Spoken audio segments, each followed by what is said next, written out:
உயிரே உறவே தமிழே வணக்கம். மேடையில் வீற்றிருக்கும் மாண்புமிகு முதல்வர் ஐயா அவர்களே, அமைச்சர் அவர்களே, அமைச்சர்கள் பெருமக்களே, இங்கே அமர்ந்திருப்பது இந்த தேர்தலுக்கான கூட்டணியாக மட்டும் நான் பார்க்கவில்லை, இதை திராவிட குடும்பமாக நான் பார்க்கிறேன். திராவிடம் நாடு தழுவியது என்று நான் முரசொலி மீட்டிங் ஒன்றில் சொல்லபோது அந்த கூட்டத்தில் புருவங்கள் உயரவில்லை. அது தெரிந்த கூட்டம்தான் அங்கே அமர்ந்திருந்தார்கள். அது தெரியாதவர்கள் புருவம் உயர்த்தினார்கள். அதற்கான சான்று இங்கே இந்த மேடையில் அமர்ந்திருக்கிறது. நான் பேசுவதற்கான குறிப்புகளை எல்லாம் பெரியார் அவர்கள், அண்ணா அவர்கள், இவருடைய தந்தையார் அவர்கள் எல்லாம் எழுதி கொடுத்து விட்டு போய்விட்டார்கள். இன்று நிகழும் கொடுமையான அரசியலில் சொல்ல வேண்டிய சில கருத்துக்கள் தான் இருக்கிறன.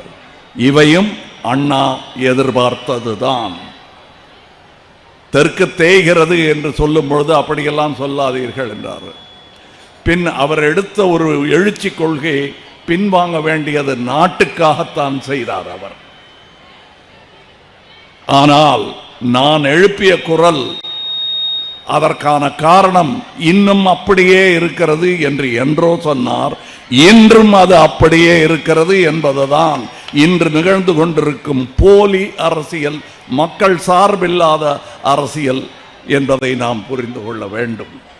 நான் இங்கே வந்திருக்கிறது திராவிட முன்னேற்ற கழகத்தின் ஆட்சி அமைய பிரச்சாரத்திற்கு மட்டுமல்ல, நாளை நமக்கு நடக்கப் போகும் அநீதிக்கு எதிரான குரலாகவும் எழுச்சி குரலாகவும் இது இருக்க வேண்டும்.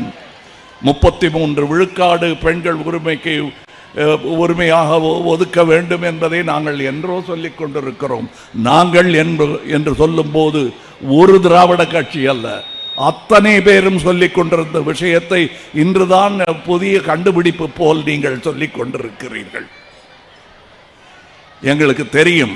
ஆனால் நீங்கள் இப்பொழுது வைத்து காட்டும் அந்த 33 விழுக்காடு என்பது தூண்டில் நுனியில் வைத்திருக்கும் சின்ன மீன். அதை கவ்வ மாட்டோம், விவாதிப்போம். இதையும் டீலிமிட்டேஷன் என்று சொல்லும் உங்கள் சூழ்ச்சியும் ஒன்றாக இணைக்க கூடாது என்பதை நீங்களும் ஒத்துக்கொண்டுதான் இது வேறு அது வேறு, இரண்டையும் ஒன்றாக பேசுவோம் என்கிறீர்கள்.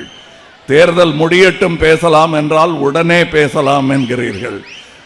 நான் அங்கே மக்கள் நீதி மையத்தின் சார்பாக இங்கே இருக்கும் திராவிட தலைவர்கள் எல்லாம் என்னை ராஜ்யசபைக்கு அனுப்பி வைத்திருக்கிறார்கள். அந்த குரலாக நான் அங்கே செல்ல வேண்டும். அனுமதி உண்டா, இல்லை பிரச்சாரத்தை தொடர வேண்டுமா என்று முதல்வர் அவர்களிடம் கேட்டேன். பிரச்சாரத்தை விட இந்த தேர்தலை விட முக்கியமானது தமிழகத்தின் எதிர்காலம், நீங்கள் போயே ஆக வேண்டும் என்று சொன்னது உண்மை. அதைத்தான் நான் செய்ய போகிறேன். நாளை கருப்பு கொடி இயக்கம் நடத்த வேண்டும் என்று சொன்ன பொழுது சகோதரி சொல்லிக் கொண்டிருந்த போது என் காதில் சொன்னார், நாளைக்குத்தானே சொன்னேன், நீங்கள் இன்றே போட்டுக்கொண்டு வந்து விட்டீரே என்று சொன்னார். நான் என்றோ போட்டுக்கொண்டு விட்டேன் இந்த கலரை. ஆனால் கொடி நாளை உயரும். இது முதல் முறை அல்ல.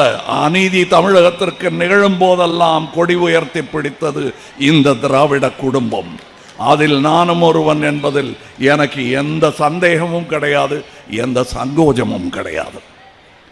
இன்று இந்த பாடலை நான் எழுதியது நமக்காக, ஒரு கழகத்திற்காக மட்டுமல்ல, திராவிட குடும்பத்திற்காக. இது நம் பாட்டாக மாற வேண்டும், அதற்கு அனுமதி வேண்டும் என்று நான் முதல்வரிடம் கேட்கும் பொழுது கலைஞரிடம் கேட்டது போலவே எனக்கு தோன்றியது. அவர் இருந்திருந்தால் என்ன சொல்லி இருப்பாரோ அதையே தான் இவரும் சொன்னார். அந்த புன்னகையின் சாயல் தானே இது. அதே சாயலை நான் இங்கே பார்த்தேன்.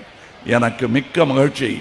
இதை நான் இந்த திராவிட பல்லக்கை தூக்குவதற்கு என் தோளை கொடுக்க கிடைத்த ஒரு வாய்ப்பாக எண்ணித்தான் நான் இங்கே வந்திருக்கிறேன். நான் அமரும் நாற்காலிக்காக வரவில்லை. இங்கே முதல்வரை 2 கிலோமீட்டர் நடத்தி கூட்டிட்டு வரீங்களே, அது நியாயமா பாருங்க அப்படின்னு. அவருக்கு இன்னும் 10 நாள் வேலை இருக்குன்னு நானும் கொஞ்சம் சந்தேகப்பட்டேன். அப்புறம் யோசித்தேன், நாட்டையே நடத்தி கொண்டு இருக்கிறார், தமிழ்நாட்டையே 365 நாளும் டெய்லி காலையில் நடந்துகிட்டு இருக்காரு. அவருக்காக பதற வேண்டாம், தமிழகத்திற்காக பதற வேண்டிய நேரம் இது, அதற்காக குரல் கொடுக்க வேண்டிய நேரம் இது. ஒரே ஒரு சின்ன கருத்தை சொல்லிக்கொண்டு முதல்வர் பேசுவதற்கும் அடுத்த பிரச்சார கூட்டத்திற்கு போவதற்கும் தாமதமாகிவிடக் கூடாது என்பதற்காக சொல்லுகிறேன். இந்த 33 விழுக்காடு எனும் இந்த தூண்டில் சின்ன மீனை இங்கு சொல்லி புரிய வைத்து விடலாம். ஆனால் இந்த கல்வியறிவு உத்தரப்பிரதேசத்தில் கிடையாது, வேறு எங்குமே கிடையாது என்பதுதான் சரித்திரமும் கணக்கும் டாட்டாவும் சொல்லுகிறது.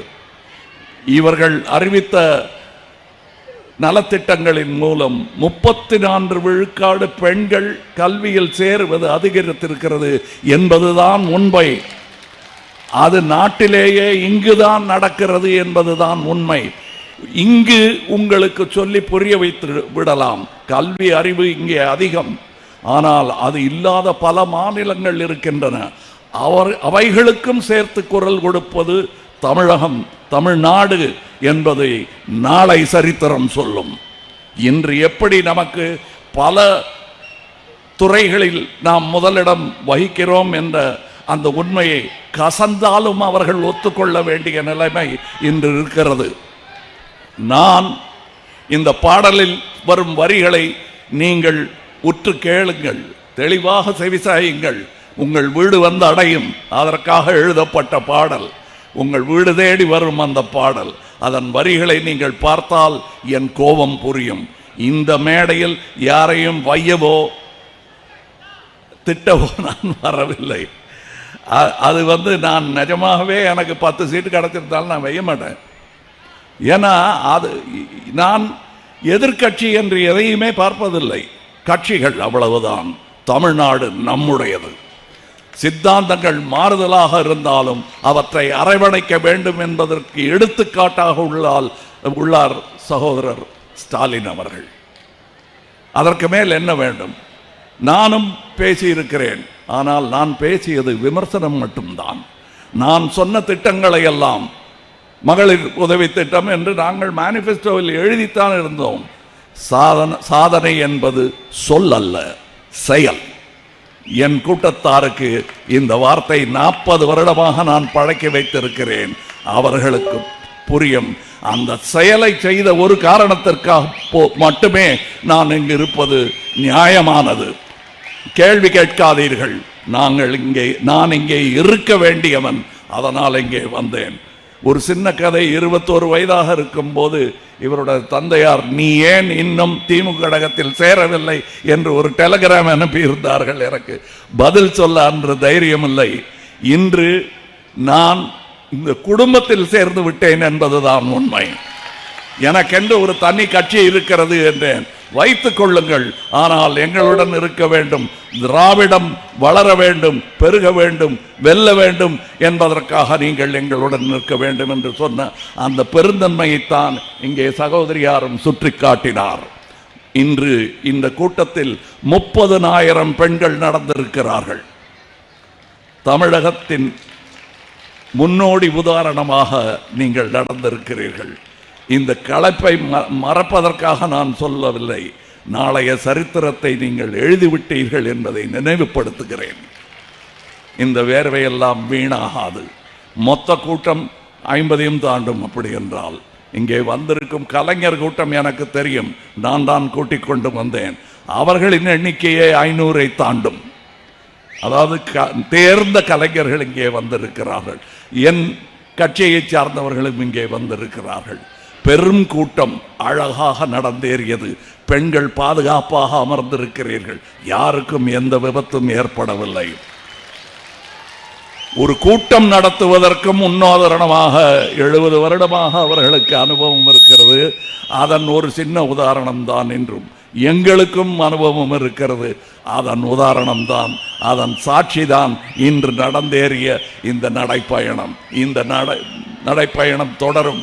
நீங்க என்னங்க தேர்தலில் ஓட்டு கேட்கவே இல்லை என்றால் ஓட்டுக்கள் கண்டிப்பாய் வரும். சிந்தனை உள்ளவர்கள் சிந்தித்து பார்த்து ஓட்டிட்டால் கண்டிப்பாய் இங்குதான் விழும். அதற்கு வாழ்த்து சொல்ல வேண்டியதில்லை, வழி சொன்னால் போதுமானது. வழி தவறி போனவர்களை கூட அன்பாக அழைத்து கொண்டு ஓட்டுச்சாவடிகளுக்கு வாருங்கள்.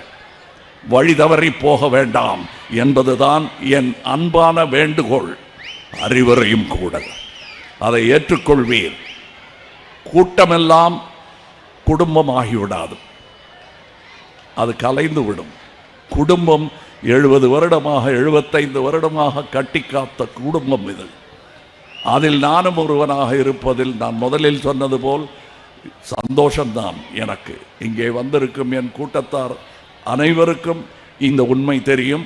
நான் பேசுவது இந்த நிகழும் அரசியலுக்கான ஒரு உரையாடல் அல்ல என்பதும் அவர்களுக்கு புரியும். நாளே நமதே என்பது இந்த அனைவருக்குமே சேர வேண்டும் என்பதுதான் என் முழக்கம். அது ஒரு தனி கட்சியின் முழக்கமாக இருக்கக்கூடாது என்பதுதான் என்னுடைய ஆசை. நான் தானே முதலில் சொன்னேன் என்பது அசட்டுத்தனம். நாம் தானே குரல் கொடுக்கிறோம் நாட்டுக்கே என்பதுதான் நமக்கு பெருமை. அந்த பெருமையுடன் முதல்வர் பேச கேட்பதை நான் ஆவலாய் கேட்க காத்து கொண்டிருக்கிறேன். நன்றி, வணக்கம். நாளை நமதே.